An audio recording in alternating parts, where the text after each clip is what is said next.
Hello everyone, as you know, this is Best English Classes by Pankaj sir, ऐसा YouTube channel जहाँ पे आपको English grammar का knowledge दिया जाता है। संडे संडे कुछ स्पेशल रूल्स बताए जाते हैं, कुछ जीके के भी वीडियोस अपलोडेड हैं, ठीक है, तो उनको भी आप देख सकते हैं। तो अगर आप चैनल पे नए हैं तो सब्सक्राइब कीजिएगा, वीडियो अच्छा लगे पूरा देखिए, अगर अच्छा लगे तो लाइक कीजिएगा और लोगों के साथ भी शेयर कीजिएगा। तो चलिए स्टार्ट करते हैं आज का टॉपिक। आज का टॉपिक जो है बहुत ही इंपॉर्टेंट है, लास्ट तक ज़रूर देखिएगा आप, क्योंकि इसमें आपका एक्टिव पैसिव का एक ऐसा रोल क्लियर होने वाला है जो कि एकेडमिक क्लास के लिए भी और कंपटीशन क्लास के लिए भी बहुत इंपॉर्टेंट होता है।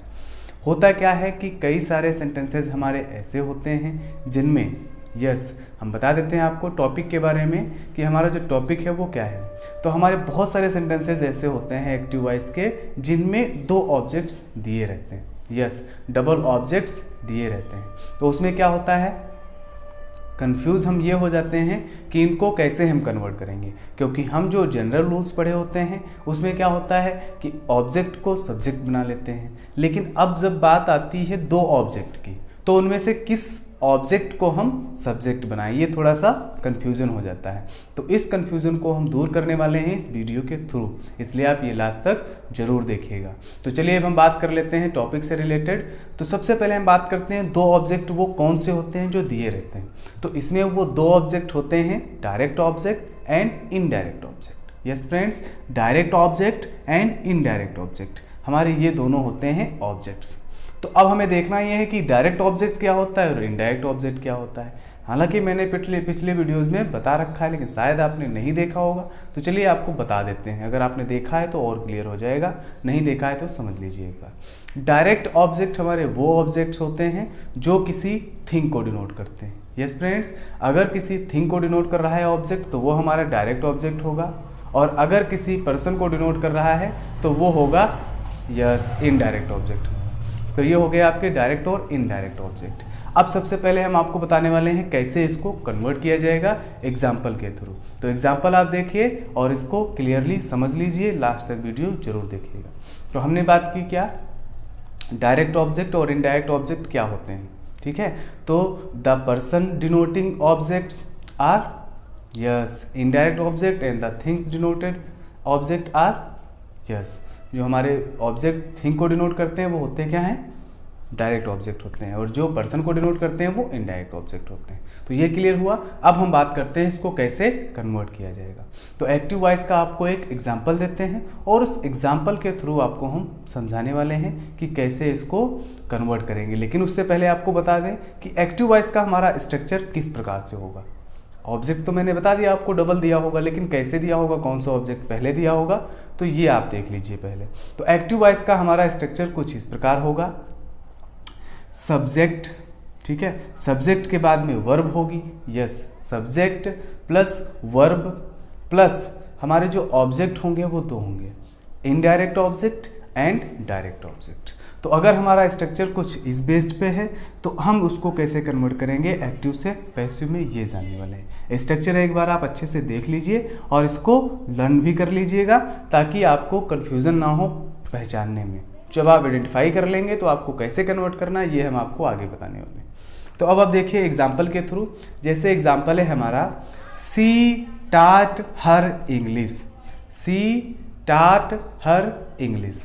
अब यहाँ पे आप देखिए सी जो है वो किस लिए डिनोट किया जा रहा है, किसी टीचर के लिए, और हर जो है आपका वो ऑब्जेक्ट है और इंग्लिश भी ऑब्जेक्ट है। तो यहाँ पे आपने देखा सी टाट हर इंग्लिश, तो यहाँ पे आप देख सकते हैं कि सी है क्या, सब्जेक्ट, सब्जेक्ट के बाद में टाट क्या है, वर्ब, वर्ब के बाद में क्या यूज किया गया है, हर क्या है, इनडायरेक्ट ऑब्जेक्ट, और इंग्लिश क्या है, डायरेक्ट ऑब्जेक्ट। क्यों, क्योंकि हर जो है वो किसी पर्सन को डिनोट कर रहा है और जो इंग्लिश है वो किसी थिंग को डिनोट कर रहा है, ठीक है। तो यहाँ पे आपने देखा कि इनडायरेक्ट ऑब्जेक्ट और डायरेक्ट ऑब्जेक्ट दोनों का यूज किया गया है क्लियरली। तो ये स्ट्रक्चर जो हमने आपको बताया था उसी पे बेस्ड सेंटेंस है। तो अब हम देखते हैं इसको कैसे कन्वर्ट करेंगे। इसको कन्वर्ट करने के दो तरीके हैं। पहला आपको बताते हैं इनडायरेक्ट ऑब्जेक्ट को यूज करके। तो जैसे हमारा है सी टाट हर इंग्लिश, तो यहाँ पे क्या होगा, हम सबसे पहले जो हर है उसको सी में कन्वर्ट कर लेंगे। यहाँ पे क्या करना है, हम इनडायरेक्ट ऑब्जेक्ट को सब्जेक्ट के रूप में यूज कर रहे हैं। तो क्या हो जाएगा, हर का सी हो जाएगा। तो सी वाज taught इंग्लिश हो गया।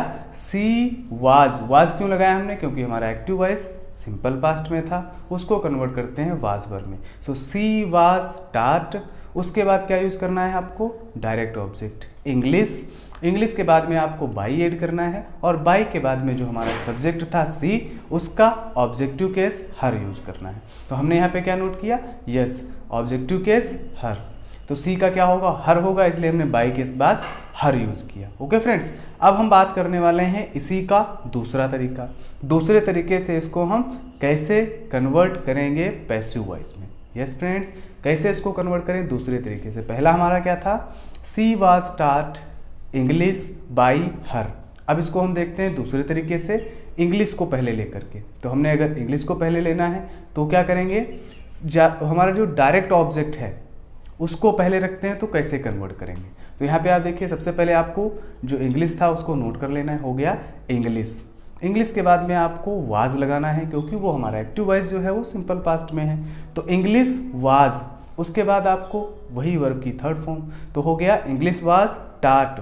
फिर बाद में आपको टू अपनी तरफ से ऐड करना है, फिर हमारा जो इनडायरेक्ट ऑब्जेक्ट था उसको नोट कर देना है। तो हो गया इंग्लिश वाज taught टू हर।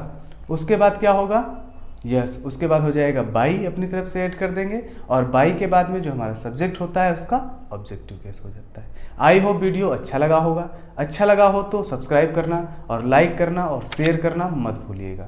अगर आप चैनल पे पहले से आए हुए हैं तो सब्सक्राइब होगा, अगर नए हैं तो चैनल को सब्सक्राइब कीजिएगा, वीडियो को लाइक कीजिएगा और लोगों के साथ शेयर भी कीजिएगा। इन सब को करने में आपको बहुत ही कम समय लगने वाला है, लेकिन जो मेरा मोटिवेशन है वो इसी पे डिपेंड करता है। So thank you so much for watching this video. Keep watching, keep learning, keep growing. Best of luck.